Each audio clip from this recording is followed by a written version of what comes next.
Hello.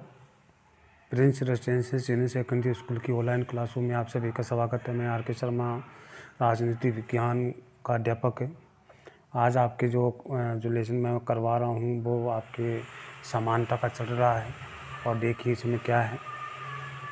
आज समानता व्यापक रूप से स्वीकृत आदर्श है, जिसे अनेक देशों में संविधान और कानून में इसको शामिल किया गया है।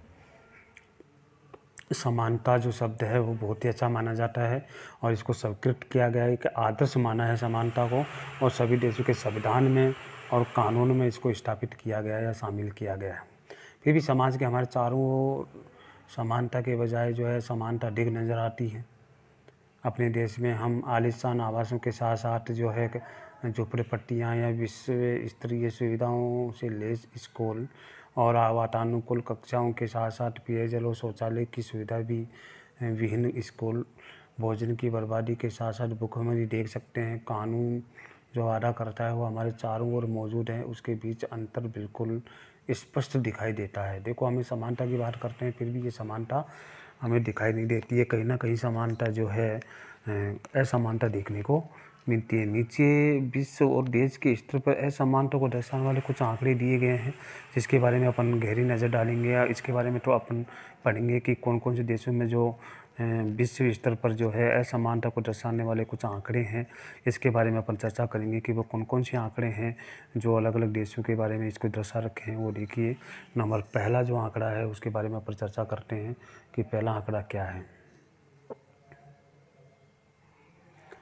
देखिए, पहला आंकड़ा है दुनिया के 50 से सबसे अमीर आदमियों की सामूहिक आमदनी दुनिया के 40 करोड़ गरीब लोगों की सामूहिक आमदनी से अधिक मानी जाती है।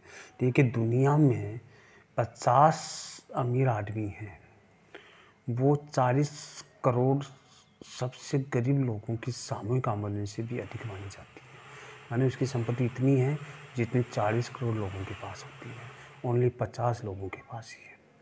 दुनिया की 40% गरीबी जनसंख्या का दुनिया की कुल आमदनी का हिस्सा केवल 5% है।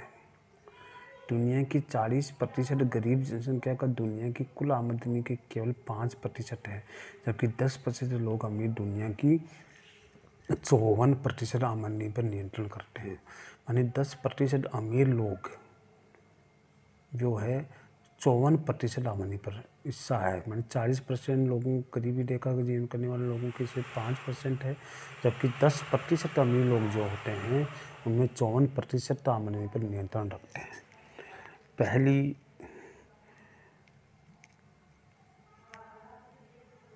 पहली दुनिया, खासकर उसकी अमेरिका और पश्चिमी यूरोप के अगड़े औद्योगिक देशों में दुनिया की आबादी का 25% हिस्सा रहता है, लेकिन दुनिया की 86% उद्योग उन्हीं देशों में हैं जहाँ दुनिया की 80% ऊर्जा इन्हीं देशों में देखने को इस्तेमाल की जाती है।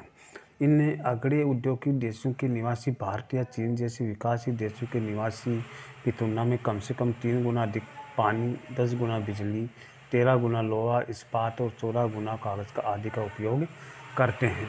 गर्भावस्था से जुड़े कारणों के मरने का खतरा नाइजीरिया में 10 से 18 में से 1 मामले, जबकि कर्नाटक के लिए खतरा 8700 में से 1 मामले माना जाता है।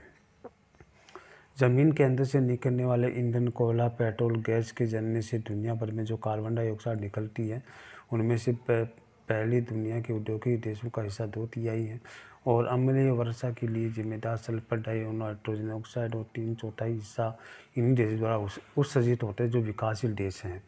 ज़्यादा प्रदूषण फैलाने वाले सारे उद्योगों को विकसित देशों से हटाकर विकासशील देशों में लगाया जा रहा है। तो देखिए, ये सारा कारण जो है समानता फैली हुई है, जो प्रदूषण फैला हुआ है, जो अम्लीय वर्षा होती है, वो सारा कारण जो है विकसित देशों से ही माना जाता है। क्यों? क्योंकि 80% जो है जो उद्योग हैं वो विकसित देशों में ही स्थापित हैं। अब धीरे धीरे जो है विकासशील देशों की तरफ बढ़ रहे हैं, तो विकासशील देशों में भी जो है वायु प्रदूषण धीरे धीरे होता जा रहा है। कई प्रकार की जहरीले गैसों का जो प्रभाव है वो बढ़ता हुआ जा रहा है। तो ये असमानता जो है देखने को मिलती है।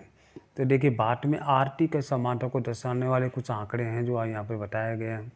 भारत 2011 की जनगणना में घरेलू संपदा और सुविधा के बारे में कुछ आंकड़े दिए गए हैं, और याद रखने की आवश्यकता नहीं है। इन आंकड़ों के गाँव और शहर की असमानता का अंतर बताने की कोशिश की गई है। तो देखिए ग्रामीण परिवार और शहरी परिवार, देखिए बिजली कनेक्शन है 55% परिवार जो है ग्रामीण क्षेत्र में है, शहर में 93%। देखिए तो यह समानता यहाँ देखने को मिलती है।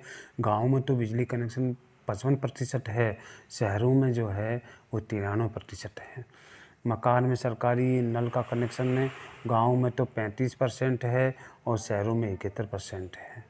इसलिए मकान स्नान घर जो है 45% है और शहरों में 87% है। टेलीविज़न जो है 33% है, शहरों में 17% है। और मोटरसाइकिल वगैरह 14% है, यहाँ 35% है। और जीव वैन वगैरह 2% है, यहाँ 10% है।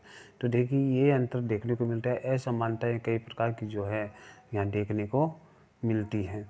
तो देखिए हमारे यहाँ पे हमारा सामना एक विरोधाभास से होता है। लगभग हर कोई समानता के आदर्श को स्वीकार करता है, जबकि हर तरफ हमें असमानता के दर्शन होते हैं। हमें ऐसे जटिल दुनिया में रहते हैं जहाँ धन, संपदा, अवसरों और स्थितियों और शक्ति की भारी असमानता है। क्योंकि क्या हमें इस तरह की असमानता से चिंतित होना चाहिए? हाँ, होना चाहिए। और क्या ये सामाजिक जीवन के स्थायी और अपरिहार्य लक्षण हैं जो मनुष्य की प्रतिभा और योग्यता के साथ साथ सामाजिक विकास और संपदा में योगदान के लिए अंतर को भी प्रतिबिंबित करते हैं?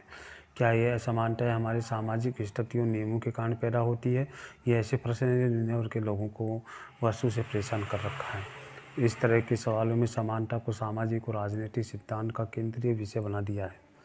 राजनीतिक सिद्धांत के छात्र को सवालों की एक लंबी श्रृंखला का सामना करना पड़ रहा है। इस तरह से एक सवाल है कि समानता का क्या निहितार्थ है?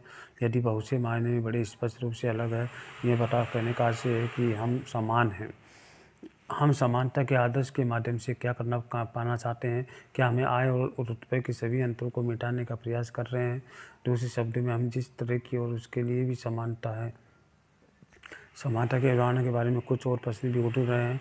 हम यहाँ विचार करें कि समानता को बढ़ावा देने के लिए हमें क्या करना चाहिए और हमें सभी लोगों को हमेशा की एक तरह का व्यवहार करना चाहिए। जब भी समानता कायम रह सकती है, जब भी समानता को कायम रखा जा सकता है।